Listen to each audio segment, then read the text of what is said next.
اگر چاہتے ہیں کہ کوئی ایسا عمل ہو جو رونگٹے کھڑے کر دینے والا عمل ہو، رونگٹے کھڑے کر دینے والا عمل ہو، رونگٹے کھڑے کر دینے والا عمل ہو، اگر آپ چاہتے ہیں کوئی ایسا عمل ہو تو ایک بار سورت اخلاص قل هو اللہ پڑھے، صرف ایک بار، صرف ایک بار سورت اخلاص پڑھے، صرف ایک بار. اور جب پہنچے نا اللہ الصمد قل هو اللہ احد اللہ الصمد. میں یہاں بھونٹ پورے میں کچھ دن رہا اور ایک صاحب میرے پاس آئے، مجھ سے کہنے لگے کہ میرے اوپر کسی نے ایک ایسا کالا جن اور ایسا خطرناک جن مسلط کیا ہے کہ جو میں آنکھوں سے دیکھتا ہوں اور میری بیوی آنکھوں دیکھتی ہے، بچوں کو نظر نہیں آتا، کوئی گھر میں آئے اس کو نظر نہیں آتا، میں آنکھوں میں دیکھتا ہوں. کہنے لگا ایسے دیوار کے اندر چلا جاتا ہے، پھر دیوار سے باہر نکل آتا ہے، چھت کے اندر جاتا ہے اور چھت پھٹتی محسوس ہوتی ہے. ہم ڈر کے بعض اوقات ہٹ جاتے ہیں کہ چھت پھٹی ہے گر نہ جائے، پھر وہ مل جاتی ہے، پھر ایسے چلا جاتا ہے. وہ کالا جن ایسے چلا جاتا ہے، ایسے آ جاتا ہے. کہا کہ اسے کسی نے ہمارے اوپر مسلط کیا ہے، مسلط کیا ہے. ان کے کچھ مسائل تھے، کوئی آپس میں مسلط کیے، اور کہا کہ وہ جن ایسا ہے ہمیں عبادت نہیں کرنے دیتا، تسبیح نہیں کرنے دیتا، وظیفے نہیں کرنے دیتا، اعمال نہیں کرنے دیتا، ہمارا منہ بند کرتا ہے. مجھے آج بھی اس بندے کے الفاظ یاد ہیں. دو اس کے ساتھ بوڑھی خواتین تھی، ایک بہن تھی، ایک بیوی تھی، بیچارہ حالات کا ستایا مارا ہوا، کچھ 60 65 کے 70 کے قریب اس کی عمر تھی. کہنے لگا کہ جب میں قل هو اللہ پڑھتا ہوں تو اس کی گرفت ڈھیلی پڑ جاتی ہے، اور جب میں پڑھتا ہوں نا اللہ الصمد، تو کہا کہ اللہ الصمد پڑھتے ہی وہ ایک دم دور ہو جاتا ہے، ایسے جیسے کسی چیز کو کوئی دھکا دے اور وہ چیز دھکے سے ایک دم دور ہو جائے.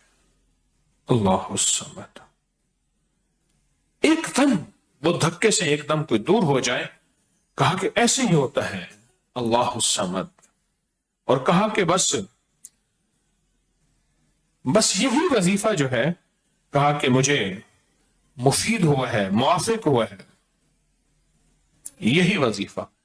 اور کہا کہ بس اب میں صرف یہی وظیفہ پڑھتا ہوں، یہی وظیفہ پڑھتا ہوں. مجھ سے کہنے لگا آپ مجھے کوئی وظیفہ بھی دیں گے نہیں پڑھنے دیں گے، یہی اگر اجازت دے دیں. تو میں نے کہا اس سے بڑھ کے اسم اعظم کون سا ہے، اس سے بڑھ کے پرتاثیر چیز کون سی ہے؟ میں آپ کو یہی وظیفہ دے دیتا ہوں، آپ اسی وظیفے کو پڑھیں. پھر میں نے اس کو ایک ترکیب بتائی، آپ کو ہی بتاتا ہوں، شاید میں زندگی میں پہلی دفعہ بتا رہا ہوں یا پہلے بتائی ہوگی، جہاں تک میری یادداشت ہے پہلی دفعہ بتا رہا ہوں. یہ نہیں کہ چھپاتا ہوں، دعویٰ تو پھر بھی نہیں کر سکتا، بھول جاتا ہوں پھر یاد آتی ہے بازو کا. اب وہ چیز آپ کو عرض کر رہا ہوں. میں نے اسے کہا صرف ایک دفعہ سورۃ اخلاص پڑھ، اول آخر 3 دفعہ درود شریف. رونگٹے کھڑے کر دینے والا عمل، اس کا نام جو میں نے سال سے رکھا ہے، رونگٹے کھڑے کر دینے والا عمل. حدیث میں آتا ہے، مفہوم ہے کہ جب بندے کی اضطراری کیفیت ہوتی ہے، بے چین، بے قرار، پریشان ہوتا ہے، مضطر، اس وقت عرش الہی ایک دم میں حرکت میں آتا ہے، رحمت متوجہ ہوتی ہے اور اللہ کا عرش ہل جاتا ہے. رونگٹے کھڑے کر دینے والا عمل، ایسا عمل جس میں انسان جو ہے بس ایک پل میں ایسے بے چین، بے قرار ہو. اس کی ترکیب یہ ہے کہ والا کر درود پاک 3 بار، ایک دفعہ سورۃ اخلاص پڑھیں، اور پڑھ کے جب اللہ الصمد پہ پہنچے نا تو اس کو ہلکا ہلکا دل میں دہرائیں، اللہ الصمد، اللہ الصمد، دہرائیں، توجہ سے دہراتے جائیں، دہراتے جائیں، دہراتے جائیں. پہلے الفاظ آتے ہیں، اور سے سنیے گا، پہلے الفاظ آتے ہیں، پھر کیفیات آتی. پہلے الفاظ آتے ہیں، پھر کیفیات آتی ہیں. پہلے الفاظ آتے ہیں، انسان پہلے الفاظ سے، بچے کو آپ ایسے لوگوں میں، بچے کو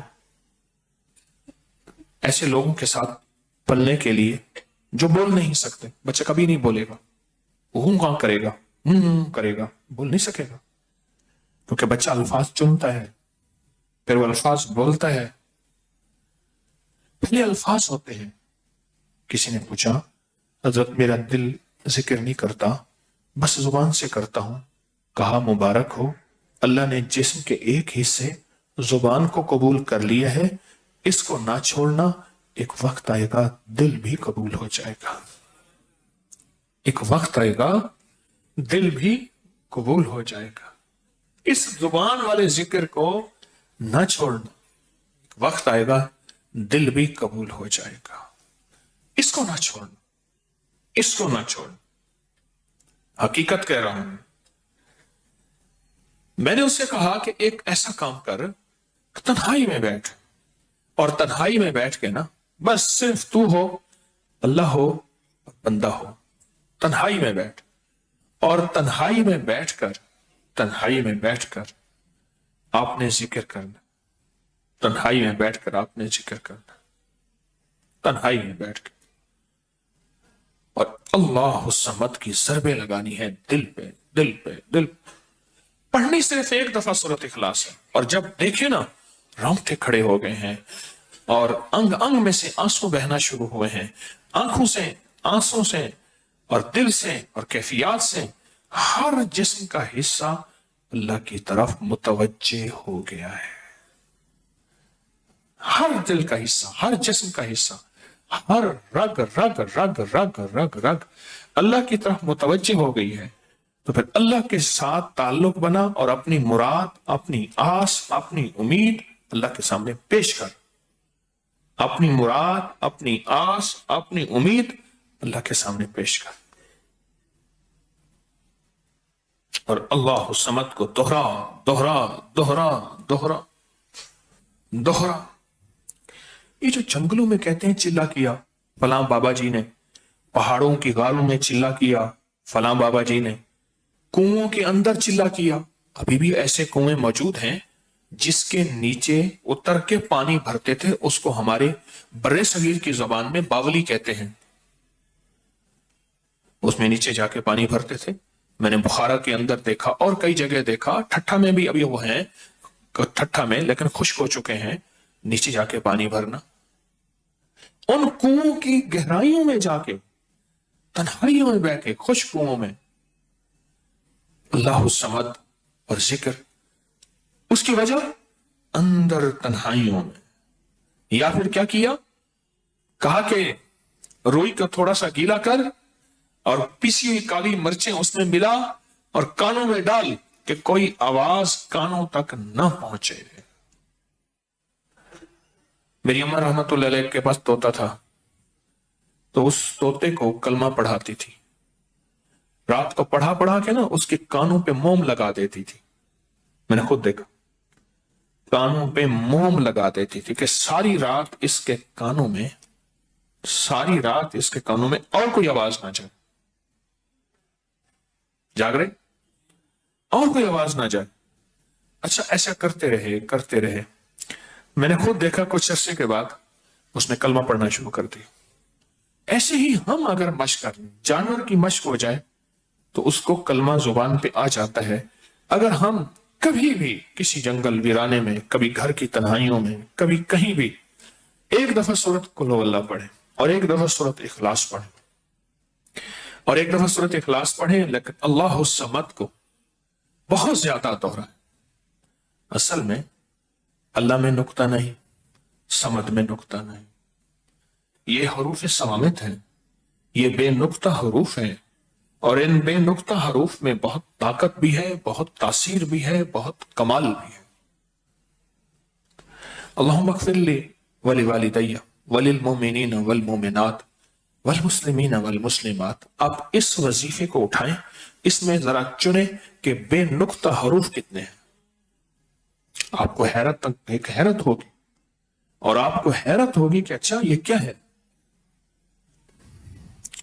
جو طبیب کامل ہو جاتا ہے نا, یاد رکھیے گا, جو حکیم پختہ کار ہو جاتا ہے, جو ڈاکٹر پختہ ہو جاتا ہے, وہ کسی ایک کا کسی کا نسخہ دیکھتے ہی نا ایک پل میں دوائیں دیکھتا ہے اور دوائیں پڑھتا ہے، کہتے بس اس میں تھوڑی سی تبدیلی کر دیں باقی ٹھیک ہے، یا کہتے ہیں نہیں تبدیل نہ کریں یہی ٹھیک ہے۔ اسے پتا ہے یہ اس جسم کے مطابق، اس بیماری کے مطابق یہ عین صحت ہے، عین تندرستی ہے۔ اسی طرح جو وظائف کی دنیا کا بندہ ہوتا ہے اور اس کو وظائف کی دنیا میں پختگی مل جائے تو وہ بھی ایک پل میں وظیفے کے اندر کی طاقت دیکھتا ہے کہ اس میں حروف عطشی کتنے ہیں، خاکی کتنے ہیں، آبی کتنے ہیں، بادی کتنے ہیں، سوامت کتنے ہیں، قمری کتنے ہیں، شمسی کتنے ہیں، اور اس کے اندر وہ حروف کتنے ہیں جو نوری ہیں، وہ کتنے ہیں۔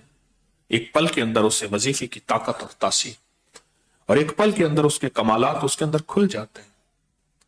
اندیکھا جہان ہے، لاہوت مالاکوت کا جہان ہے۔ ایک صحابی حضرت معاذ بن جبل رحمت اللہ رضی اللہ تعالیٰ عنہ، وہ فرماتے ہیں کہ زندگی محدود ہے، علم لا محدود ہے۔ انہی کا فرمان، شاید انہی کا فرمان ہے کہ زندگی محدود ہے، علم لا محدود۔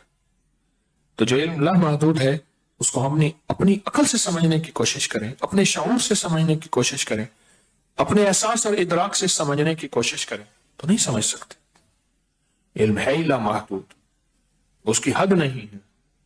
کبھی اگر آپ رونگٹے کھڑے کر دینے والے عمل کو چاہیں نا تو بیٹھ کے اس کی مشق کر لیں، دوسری یا تیسری مشق کے اندر آپ کو توجہات مل جائیں گی، ایک پل میں وجدان مل جائے، آپ حیران ہوں گے یہ کیا ہوا، اتنا جلد مجھے توجہ مل گئی، ساری عمر میں بڑی بڑی دعائیں مانگتا رہا، کبھی توجہ نہ ملی، کبھی کیا نہ ملی، توجہ نہ ملی، اور پل کے اندر اتنی مجھے توجہ مل گئی، اب حیران ہو جائیں۔ اللہ الصمد